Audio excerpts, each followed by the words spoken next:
Hello everyone, আমি Emdadul. Welcome to our channel. গত 2 দিন আগে ভারত এবং অস্ট্রেলিয়ার ভেতরে চ্যাম্পিয়ন ট্রফি ক্রিকেটে হয়ে গেছে। যে ক্রিকেটের একজন খেলোয়াড় মোহাম্মদ শামি, তিনি ভারতের একজন প্লেয়ার যিনি খুব ভালো একজন বোলার। বল করতে করতে মাঝখানেই তিনি যখন একটি জুস খেয়েছে, সেই বিষয়টা নিয়ে এখন সোশ্যাল নেটওয়ার্ক বা নিউজ মিডিয়াতে ভাইরাল চলছে। এক কথা বলছে মোহাম্মদ সামি কি রোজা করছিল, এই নিয়ে একটা কন্ট্রোভার্সি সোশ্যাল নেটওয়ার্ক এখন তৈরি হয়ে গেছে। আর নিউজ মিডিয়া তারা এমন একটা জায়গা খুঁজে যেখানে ধর্ম নিয়ে কোনো কিছু বলা হচ্ছে, কোনো ধর্মের ভিতর দিয়ে কিছু যদি টেনে হিঁচড়ে বার করা যায়, সেই বিষয়টায় ভালো রকম ভিউজ হবে আর সেই বিষয়টা নিয়ে ভালো কন্ট্রোভার্সি করা যাবে। এই বিষয়টা নিয়ে গত কয়েকদিন ধরে আমরা দেখতে পাচ্ছি সোশ্যাল নেটওয়ার্ক এবং ইউটিউবে মোহাম্মদ সামি কি রোজা করছিল না করে না, এই বিষয় নিয়ে ভীষণ একটা কন্ট্রোভার্সি শুরু হয়ে গেছে। সত্যি কথা বলতে কয়েকটা জিনিস এখানে আমাদের অবশ্যই বলা উচিত। আমরা ভারতবর্ষের যে নিউজ মিডিয়াগুলো রয়েছে সেখানে দেখতে কখনো পাইনি যে ভারতবর্ষের যে প্রবলেমগুলো এই সময় আছে, ভারতবর্ষের শিক্ষা, স্বাস্থ্য, বাসস্থান বা যে সমস্ত কর্মসংস্থান নেই, বেকারত্ব রয়েছে, সেই বিষয়গুলো নিয়ে এই নিউজ মিডিয়াদের একসময় সোচ্চার হওয়া দরকার ছিল। কিন্তু ভারতবর্ষের চতুর্থ স্তম্ভ বলে যে নিউজ মিডিয়াদের আমরা জানি, তারা দিনের পর দিন হিন্দু এবং মুসলমানের ডিভাইডেশন, তার সাথে সাথে ধর্মের ভিতর থেকে গোঁড়ামি এবং ধর্মের ভিতর দিয়ে কোন জিনিসগুলো যাবে না না যাবে, এই বিষয়গুলো নিয়ে তারা নিউজ করে ভালো রকম একটা ভিউজ কামানো বা টিআরপি বাড়ানোর চেষ্টা করে চলেছে। সেই জায়গায় কয়েকটা বিষয় নিয়ে আজকের যে কন্ট্রোভার্সি চলছে, যে মোহাম্মদ সামি, এখন রমজান মাস চলছে, তিনি দুবাইতে খেলা করতে গিয়েছিল অস্ট্রেলিয়া ভার্সেস ভারত। আর ভারতবর্ষের হয়ে তিনি যখন খেলা করছে, খেলার ফাঁকে তিনি যখন জুস খেয়েছে, সেই সময় তো ইফতারি শেষ হয়ে যায়নি। তাহলে কি মোহাম্মদ সামি তিনি রমজান মাসে রোজা করে না? আসলে কয়েকটা বিষয় নিয়ে ভীষণ তোলপাড় হওয়ার পরে আমরা বিভিন্ন রকম স্টেটমেন্ট দেখেছি। কোনো কোনো ইমাম সাহেবগণ এখানে পরিষ্কারভাবে কথা বলেছে যে তিনি এখন ভিন দেশে রয়েছে, সেখানে দেশের হয়ে প্রতিনিধিত্ব করছে, যা খুব একটা ভালো জায়গা। সুতরাং তিনি যদি এখন রমজান মাসে রোজা না করতে পারে, তার যদি শরীরের কোনো প্রবলেম না হয়, তাহলে তিনি পরবর্তীকালে রোজাটাকে কাজা আদায় করতে পারবে। আবার কোনো কোনো ইমাম সাহেব বা কোনো কোনো মুসলিম, তারা কিন্তু গোরামি করে একটা কথা বলছে যে না, মোহাম্মদ সামি সে যদি সত্যি মুসলিম হবে, রমজান মাসে রোজা করবে, তাহলে কিসের জন্য খেলার ভেতর দিয়ে সে পানিটা খেলো বা জুসটা খেলো? সত্যি কথা বলতে দেখুন, আমরা এই রমজান মাসে যে সমস্ত ফুটবল খেলা হয়, বহু সংখ্যক বড় বড় ফুটবলারদের আমরা দেখেছি রমজান মাসে তারা খেলার ভেতর দিয়ে যখন ইফতারির সময় হয়, তারা খেলাটাকে একটু বিরতি করে সেই সময় ইফতারি করে নেয়। এমনকি বহু সংখ্যক আমরা ক্রিকেটারকেও দেখেছি যারা রমজান মাসে রোজা করে, সময় মতো তারা কিন্তু ইফতার খুলে নেয়। কিন্তু মোহাম্মদ সামি একজন ভারতীয় মুসলমান হওয়ার পরেও সে কি সত্যি রোজা করেনি? না, রোজা করতেই হবে, ইট ইজ মাস্ট। সে রোজা করেনি বলে কোনো রকম প্রবলেম হবে? আসলে বিগত দিনে আর একটা জিনিস নিয়ে, মোহাম্মদ সামির একটা বিষয় নিয়ে কন্ট্রোভার্সি হয়েছিল। কোনো একটা ক্রিকেটে, যেটা আমরা দেখেছিলাম বিশ্বকাপের মতো জায়গায়, যেখানে একসময় ভারত ভীষণ প্রবলেমে পড়েছিল, সেরকম জায়গা থেকে দলটাকে বার করে নিয়ে এসেছিল মোহাম্মদ সামি। আর এই মোহাম্মদ সামি যখন দলটা বার হয়ে গেছে, তিনি সিজদা দিতে গিয়েছিল এবং সিজদা দিতে পারেনি। তার পরবর্তীকালে অনেকেই বলেছিল যে এটা ভারত, মোহাম্মদ সামি যদি সিজদা দেয় তাহলে অনেকেই খারাপ ভাববে, সেই জন্য তিনি সিজদা দেয়নি। কিন্তু পরবর্তীতে মোহাম্মদ সামি এটা পরিষ্কার ভাষায় বলেছিল যে না, আমার যদি সিজদা দেওয়ার ইচ্ছা হয় আমি সিজদা দিতে পারি। আমার দলে থেকে বা আমার দেশ কখনো আমাকে এটা বারণ করেনি। আমার দেশ জাতি, ধর্ম, বর্ণ নির্বিশেষে বিভিন্ন দেশের বা বিভিন্ন ভাষাভাষী মানুষরা আমরা একে অপরের সঙ্গে মিলেমিশে বসবাস করি।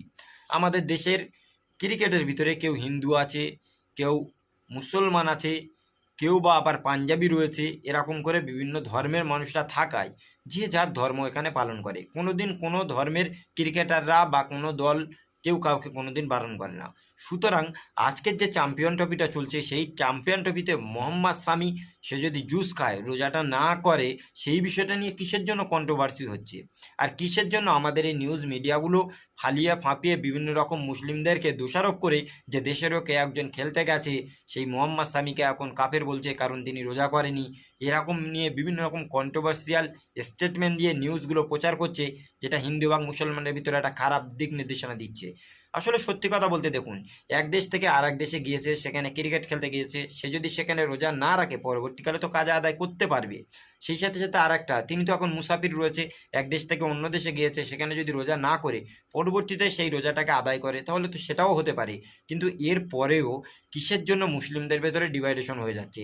দিল্লিতে বিভিন্ন জায়গায় যে সমস্ত মুসলিম ইমাম সাহেবরা বা মুয়াজ্জিনরা, সেই সাথে যে সমস্ত মুসল্লিরা রয়েছে, বিভিন্ন নিউজ মিডিয়ারা তাদের কাছে গিয়ে জিজ্ঞাসা করছে যে মোহাম্মদ সামি যে রোজা করেনি তার জন্য আপনাদের কোনো প্রবলেম হচ্ছে? মোহাম্মদ সামি যে রোজাটা ভেঙে দিয়েছে বা রোজা করতে পারেনি, এই যে ক্রিকেট খেলা ভারত এবং অস্ট্রেলিয়ার ভিতরে হয়েছে, সেই দিন মোহাম্মদ সামি যে জুস খেয়েছে, এটা আপনারা কোন চোখে দেখছেন? কারণ আপনাদের রমজান মাস চলছে, ছোট থেকে বড় বিভিন্ন মানুষরা এই সময় রোজা পালন করছে, কিন্তু মোহাম্মদ সামি তো রোজা পালন করতে পারেনি। সুতরাং আপনারা সেটাকে কোন চোখে দেখছেন? আসলে সত্যি কথা বলতে দেখুন, এই সমস্ত মুসলিমরা তো পরিষ্কার বলে দিয়েছে সে দেশের হয়ে খেলা করতে গিয়েছে, দেশের হয়ে প্রতিনিধিত্ব করছে, সে তো এখন মুসাফির হালাতে অন্য দেশে রয়েছে। সুতরাং সে যদি এখন রোজা না করে পরবর্তীতে রোজাটা করে দেবে, তাহলে কিসের জন্য আমাদের দেশের এই নিউজ চ্যানেলগুলো ফুলে ফাঁপিয়ে বিভিন্ন রকম স্টেটমেন্ট নিয়ে মানুষদের একটা খারাপ বার্তা দিচ্ছে? আসলে বিগত কয়েক বছর ধরে আমাদের দেশের নিউজ মিডিয়াগুলো যে জন্য চতুর্থ স্তম্ভ বলা হতো, যে প্রবলেমগুলো ক্রিয়েট হলে সেই জিনিসগুলো তুলে ধরতো, আজকে তারা গদি মিডিয়ায় রূপান্তরিত হয়েছে। তারা হিন্দু মুসলমান ডিভাইডেশন করতে শুরু করেছে, তারা জাত ধর্ম বর্ণ এগুলোই খুঁজতে দিনের পর দিন শুরু করেছে। সেই জন্য আজকের ভারতবর্ষের এই নিউজ মিডিয়াগুলো অন্য অন্য দেশের কাছে সব থেকে বেশি ফেক নিউজ ছড়ানোর দিক দিয়ে আমাদের ভারতবর্ষের নিউজ মিডিয়াগুলোর নাম এখন উল্লেখ হচ্ছে। সেই সাথে সাথে আর একটা জিনিস আপনাদের বলা উচিত, আমাদের দেশে এমন কিছু নিউজ মিডিয়ার ছিল যারা নিউজ সাংবাদিক করতো, রাবিশ কুমার, সাক্ষী যোশী, অভিষেক শর্মা, এরকম করে বহু সংখ্যক সাংবাদিক যারা একসময় নিরপেক্ষভাবে দেশের প্রবলেমগুলো তুলে ধরতো, তাদেরকে আমরা দেখেছি আদানি, আম্বানি বা রিলায়েন্সের মতো বড় বড় কোম্পানিগুলো নিউজ চ্যানেলগুলো যখন কিনে নিয়েছে বা তাদের অ্যাডগুলো যখন সেখানে দিচ্ছে বা বিজ্ঞাপনের টাকা পাচ্ছে না, সেই রকম জায়গা থেকে নিউজগুলো যখন বিক্রি করা হয়েছে, তখন দেখেছি এই সমস্ত ভালো ভালো সাংবাদিকগুলো টিভি চ্যানেল ছেড়ে দিয়ে তারা তাদের ব্যক্তিগতভাবে ইউটিউব চ্যানেল খুলেছে।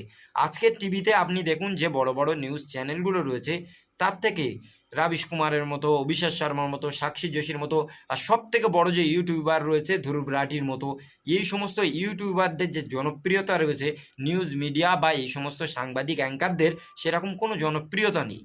আজকের আপনি দেখুন ধ্রুব রাঠি যে ভিডিওগুলো তৈরি করে দেয়, সেই সাথে রাবিশ কুমার যে ভিডিওগুলো তৈরি করে দেয়, তার দিনের পর দিন ভীষণ একটা ভিউজ যায়। প্রত্যেক দিন এক একটা ভিডিওতে 10 মিলিয়ন 12 মিলিয়ন পর্যন্ত ভিউজ চলে যায়। কিন্তু আমরা যে নিউজগুলো দেখি সেখানে আমরা কেউ বিশ্বাসই করতে পারছি না যে এরা সত্য সত্য বলছে না মিথ্যা মিথ্যা বলছে।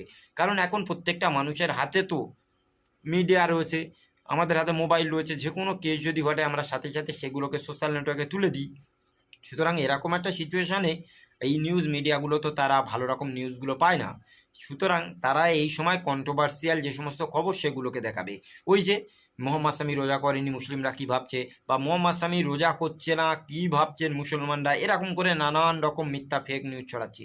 সুতরাং এই সমস্ত নিউজ থেকে আমাদের সরে আসতে হবে। আর মোহাম্মদ সামি দেশের হয়ে খেলা করছে, আমরা অবশ্যই চাই যে আমাদের দেশ ভারতবর্ষ তারা একটা কাপ জিতুক, আর এই কাপ জিতলে আমরা অবশ্যই ভীষণ ভীষণ হ্যাপি থাকবো। সুতরাং আপনারা আপনাদের মূল্যবান মতামত এই বিষয়ে অবশ্যই কমেন্টে মতামত জানাবেন। আজকের এই ভিডিওটি এই পর্যন্তই, দেখা হবে অন্য কোনো দিন অন্য কোনো টপিকে। সকলে ভালো থাকুন, সুস্থ থাকুন, থ্যাংক ইউ।